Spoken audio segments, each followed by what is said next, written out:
아침에 나로 주의 인자한 말씀을 듣게 하소서.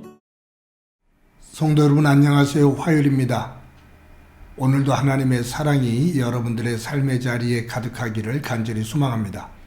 말씀 한 곳 봅니다. 욥기 38장 1절부터 7절까지의 말씀을 제가 봉독해 드립니다.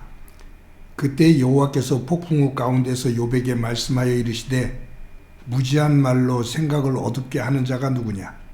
너는 대장부처럼 허리를 묶고 내가 내게 묻는 것을 대답할지니라. 내가 땅에 기초를 놓을 때에 내가 어디 있었느냐? 내가 깨달아 알았거든 말할지니라. 누가 그것의 도량법을 정하였는지 누가 그 줄을 그것의 위에 띄웠는지 내가 아느냐? 그것의 주추는 무엇이며 무엇 위에 세웠으며 그 모퉁이 돌을 누가 놓았느냐?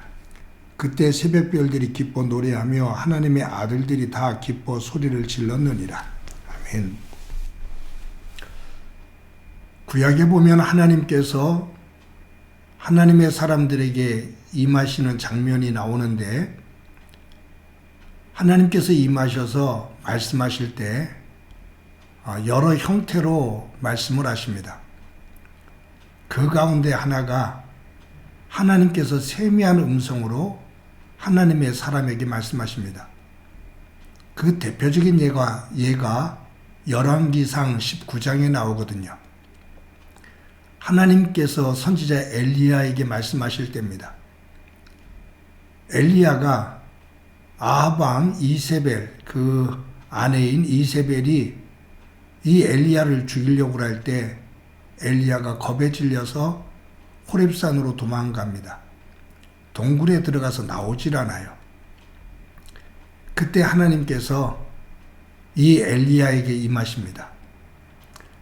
하나님께서 임하시는 그 장면을 보면 강한 바람이 불면서 돌들이 날아다닙니다. 나무가 뽑힙니다. 땅이 흔들리는 지진이 납니다. 그리고 불이 떨어집니다. 이러한 현상들은 하나님의 임재하시는 강함. 어찌 보면 엘리야가 이런 강한 현상 속에서, 놀라운 기적 속에서 하나님을 보려고 했던 속성이 있어요. 근데 이런 속에서 하나님께서 말씀하지 않아요. 현상만 보일 뿐이에요. 그런 현상들이 다 지난 후에 하나님께서 세미한 음성으로 엘리야를 부르십니다. 엘리야를 동굴 바깥에 세우잖아요. 그리고 세미한 음성으로 엘리야에게 말씀하셔요. 엘리야가 생각했던 하나님의 역사, 그것과 다른 모습으로 하나님께서 임재하심을 봅니다. 그런 것을 기대했는데, 놀라운 역사만을 기대했는데, 하나님은 조용한 역사 속에서 하나님의 일을 이루시는 모습을 보여주고 계셔요. 세미한 음성의 의미라고 할 수 있을까요? 하나님께서 다른 모습으로 임하시는 모습이 나옵니다. 출애굽기 19장입니다. 하나님께서 모세를 시내산 꼭대기로 부르시면서 십계명을 주시는 그런 과정이죠. 하나님께서 하나님의 백성들에게 우레와 번개, 그리고 강한 구름이 휘몰아치는 가운데 큰 나팔 소리와 같은 음성으로 하나님께서 말씀하십니다. 백성들이 큰 나팔과 같은 하나님의 음성을 듣고 겁에 질려 엎드려 벌벌 떱니다. 그때 하나님께서 그들에게 말씀하셔요. 어찌 보면 하나님께서 하나님의 백성들에게 임하시는 모습, 큰 나팔 소리와 같은, 우레와 같은 소리로도 말씀하실 때가 있고 세미한 음성으로 말씀하실 때가 있습니다.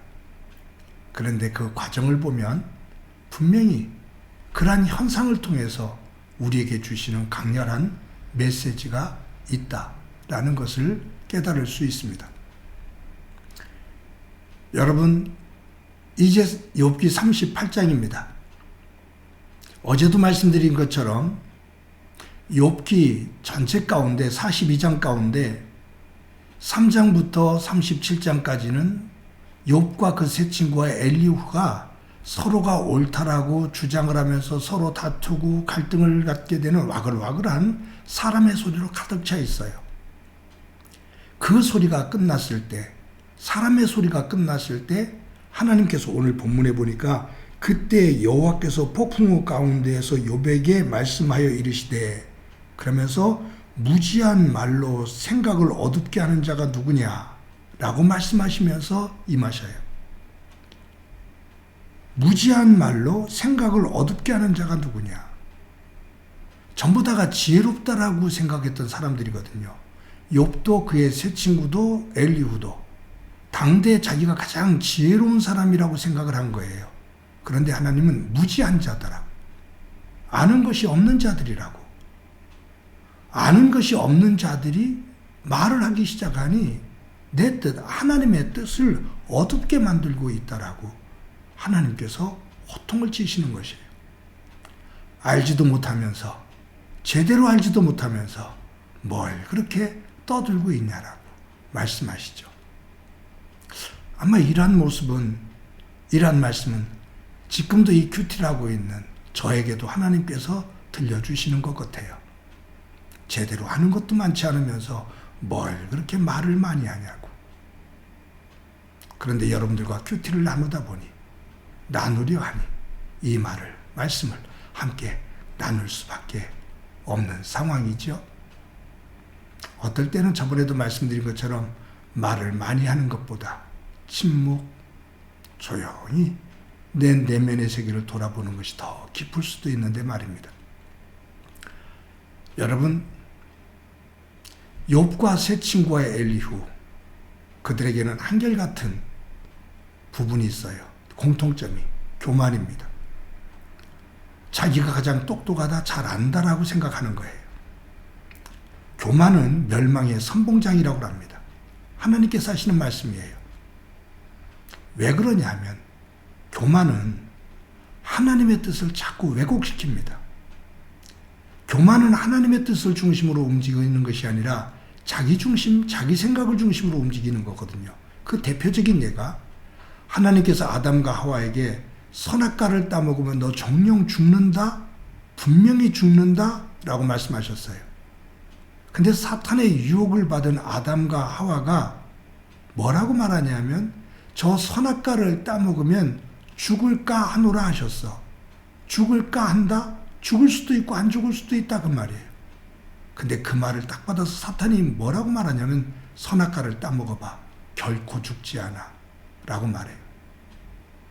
교만의 극치죠.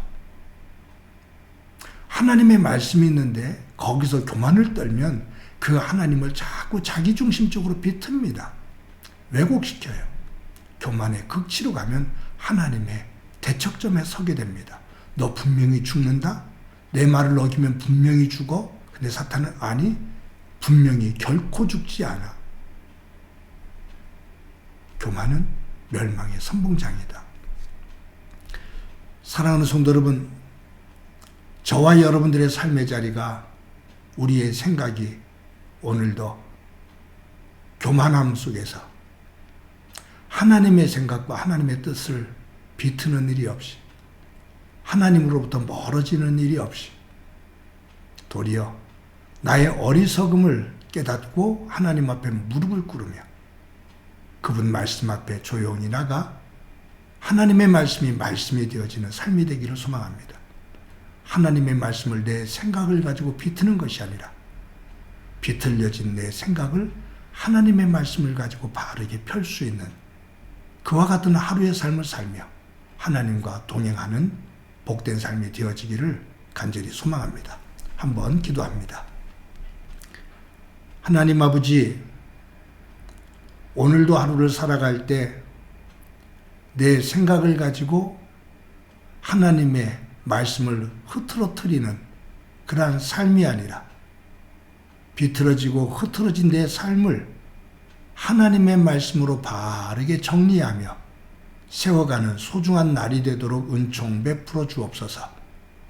무지하면서도 알고 있는 것처럼 교만을 떠는 일 없게 하옵소서.